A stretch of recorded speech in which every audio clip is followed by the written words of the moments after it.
唔知 Interior Design 嘅設計師呢次會點樣設計九龍山天龍閣2座衣室一個3房嘅室內設計？喺設計元素方面呢，我哋家私會挑選咗淺木色做飾面啦，而且其他嘅牆身我哋會選擇布紋嘅牆紙，同埋喺梳化背嘅地方呢，我哋會挑選咗無尖紋感覺嘅牆畫做呢一個 feature wall 嘅。後房係女房，設計師按照女女嘅喜好設計咗唔少飾櫃層架，俾女女放自己嘅手袋同埋擺設。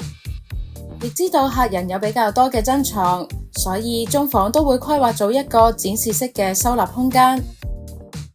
最後係主人房，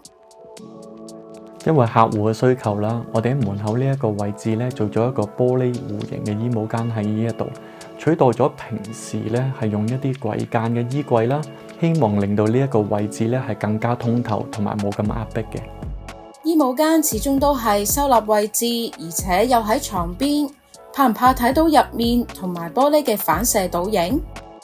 喺衣帽間嘅外邊呢，其實我哋加咗一層窗紗喺度，當有需要嘅時候呢，戶主可以拉埋層窗紗，遮掩咗衣帽間裏邊嘅收納。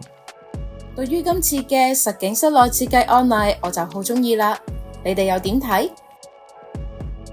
我哋係 Interior Design。